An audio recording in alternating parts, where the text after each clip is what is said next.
প্রথমত যে অবৈধ সংযোগ আমাদের জিআরএস থেকে দেওয়া হয়েছে সেই অবৈধ সংযোগ বিচ্ছিন্ন করতে হবে। আমাদের 10 বছর গ্যাস দেয়নি, আমাদের চুলা জ্বলেনি, অথচ গ্যাসের বিল দাবি করতেছে। আমাদের এই গ্যাসের বিল মওকুফ করতে হবে এবং পুনরায় আমাদের পূর্বের মতো গ্যাস প্রদান করতে হবে। আমাদের এই 3 দফা দাবি নিয়ে আমরা উপস্থিত হয়েছি। আমাদের 3 দফা দাবি উপস্থিত না হওয়া পর্যন্ত আমরা রাজপথ ছাড়ব না। আমাদের দাবি যৌক্তিক এবং বৈধ। গ্যাস আমাদের জাতীয় সম্পদ, এর অধিকার সবাই আছে।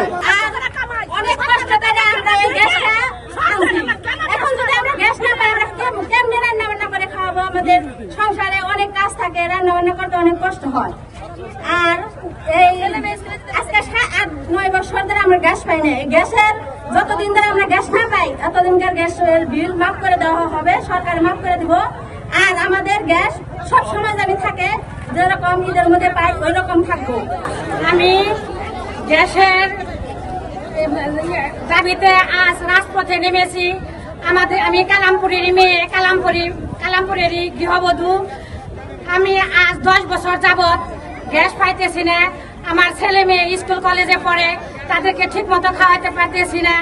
এবং গ্যাস যদি বিল দিতে যাই, 1 মাসের বিল বাকি পড়লে তারা বলে যে জরিমানা দিতে হবে। ব্যাংক থেকে আমাদেরকে হুমকি দেয়। আমরা যে না এতদিন বছর আমরা যে গ্যাস পাইতেছি না, আমাদের এই জরিমানা কে দিবে? কে দিবে? আর আমরা যে গ্যাস পাইছি না, এতদিন আমাদের যে বিলগুলি বকে হয়েছে, আমাদের সেই বিলগুলি আমাদের মওকুফ করে দিতে হবে। এবং বিসিকের মধ্যে যে প্রতীক আছে, সে প্রতীকও গ্যাস টানছে এবং করিম টেক্সটাইল গ্যাস টানছে।